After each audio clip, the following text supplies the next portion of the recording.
Olá galera que acompanha o futebol goiano, grande abraço para vocês, especialmente para você atleticano. Vou tentar aqui nesse vídeo apresentar as minhas razões, aquilo que eu entendo que sustentou ou aquelas condições que sustentaram a boa campanha do Atlético no primeiro turno da Série B. O Atlético que encerrou a metade da competição no G4 em terceiro lugar com 31 pontos conquistados. Antes de a gente entrar nesses detalhes, eu vou apresentar para vocês os dados, qual foi a campanha do Atlético neste primeiro turno. Olha só, 19 jogos, 8 vitórias, 7 empates, 4 derrotas, 31 pontos, 54% de aproveitamento, terceiro lugar. Mandante, 10 jogos, 5 vitórias, 3 empates, 2 derrotas, 18 pontos, 60% de aproveitamento. Visitante, 9 jogos, 3 vitórias, 4 empates, 2 derrotas, 13 pontos, 48% de aproveitamento. Talvez o Atlético pudesse ter tido um pouco mais de aproveitamento em casa, mas o aproveitamento fora de casa foi muito considerável e sem dúvida colaborou e muito para que o Atlético estivesse nesta posição deste momento. Que o Atlético conquistou quase metade dos pontos fora de casa, perdeu apenas 2 vezes e isso sem dúvida é fundamental para que uma equipe consiga, em uma competição tão acirrada como é a Série B, estar entre os primeiros colocados. Agora eu quero enumerar aqui aqueles pontos que eu imagino que foram fundamentais para que o Atlético estivesse nessa posição agora. O primeiro, o Atlético manteve a estrutura do Campeonato Goiano. O Campeonato Goiano se diz muito que ele não serve de parâmetro para nada. Depende a forma que você avalia ele. Eu não vejo desta forma. Eu acho que você não pode se iludir com goleadas, por exemplo, contra equipes fracas ou com grandes séries de vitórias. Mas o desempenho dos jogadores, especialmente em jogos mais pesados, como clássicos, semifinais, decisões, este desempenho ele te dá sim uma ideia muito interessante para a sequência da temporada. Ele te dá um bom parâmetro para essa sequência da temporada. Por exemplo, o Atlético enfrentou o Vila Nova na semifinal, o Goiás na final. O Vila Nova adversário do Atlético na Série B do Campeonato Brasileiro. O Goiás se preparando para a Série A. Sem dúvida, esses times deram ao Atlético, foram para o Atlético testes interessantes na preparação da sua equipe. E ali o Atlético demonstrou força contra essas duas equipes, contra os dois rivais, e entrou no Campeonato Brasileiro, inclusive cotado pelo técnico Guto Ferreira do Sport, o Sport que é uma das principais equipes dessa competição, como grande favorito ao acesso. Assim ele classificou o Atlético.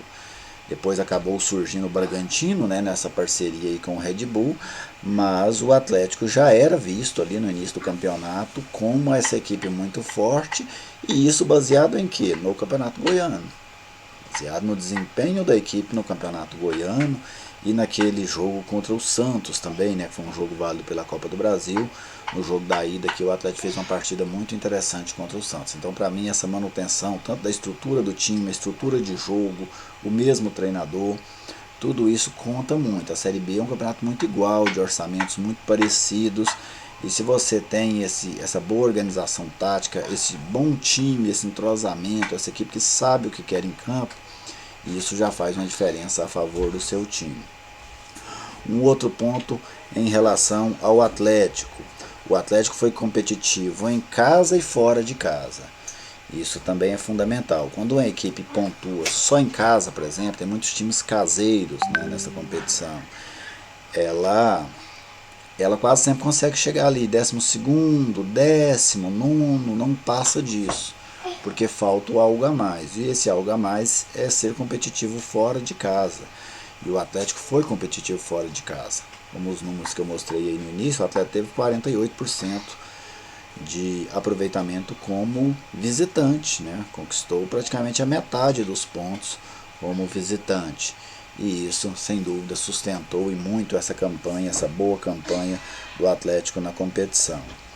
Um outro ponto, o Atlético, hora alguma, acumulou 2 derrotas seguidas, ou seja, a reação foi sempre imediata. Após uma derrota, sempre veio uma vitória. O Atlético perdeu 4 jogos, vou até relembrar eles aqui para vocês quais foram esses 4 jogos que o Atlético perdeu. O Atlético, primeiro derrota do Atlético para o Bragantino, em seguida o Atlético ganha do Criciúma. Depois o Atlético perdeu para o Figueirense, em seguida ganhou do Guarani. Depois perdeu para o Botafogo, em seguida ganhou do América Mineiro. E por último perdeu para o CRB, em seguida ganhou do Oeste, ou seja, ele não deixou uma sequência se instalar, uma sequência negativa. Sempre depois de uma derrota, uma vitória. E isso é fundamental, porque te mostra a força de recuperação e não deixa a equipe cair a moral, não deixa a equipe passar a duvidar das suas próprias condições. Então essa rápida reação, ela também foi fundamental para essa boa campanha do Atlético. Um outro ponto que o Atlético contou, o Atlético teve os gols do Mike. Os gols do Mike foram fundamentais. O Atlético marcou 22 gols neste primeiro turno, 8 foram dele. Ele marcou 36% dos gols do Atlético neste primeiro turno, ou seja, mais de 1/3 dos gols do Atlético o Mike fez. Mas nem tudo foram flores, né? Não podemos, a campanha do Atlético não foi perfeita, foi boa, mas não foi perfeita. Faltou um pouco mais de eficiência dentro de casa. O Atlético fez 10 jogos como mandante, só ganhou a metade. Poderia ter sido um pouco melhor. O Atlético desperdiçou oportunidades de vencer em jogos como o CRB, que ele perdeu, como o Botafogo, que ele perdeu, como o Brasil de Pelotas, que ele empatou. Todos eram jogos que o Atlético tinha condições de vencer.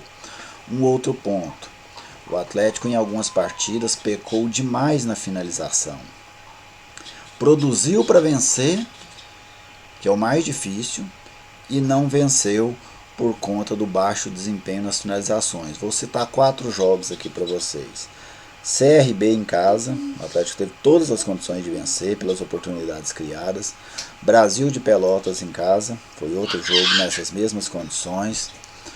O Londrina, lá no Estádio do Café, o Atlético poderia ter vencido aquele jogo contra o Londrina, criou muito nos primeiros 30 minutos. E o jogo contra o Sport Recife na última rodada, lá na Ilha do Retiro. O Atlético dominou o primeiro tempo, mas não conseguiu transformar este domínio do primeiro tempo na vantagem que ele poderia transformar. Como, por exemplo, um 2-0, que já colocaria o Sport em uma situação muito complicada para o segundo tempo. Então o Atlético desperdiçou também essas oportunidades. As perspectivas, né, para o Atlético, para ele se manter no G4, que é o que o Atlético e o atleticano almeja, e voltar à primeira divisão do futebol brasileiro. Primeiro, melhorar esse desempenho dentro de casa.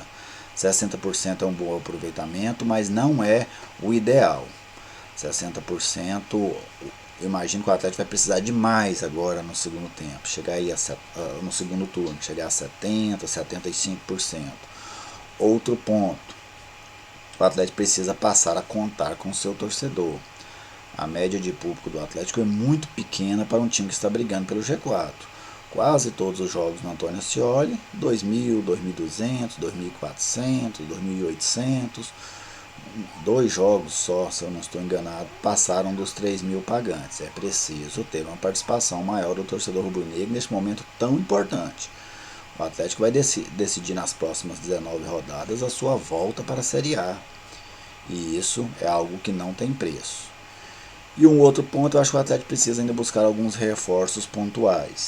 Mais um zagueiro, um meia para substituir o Jorginho quando ele não puder jogar.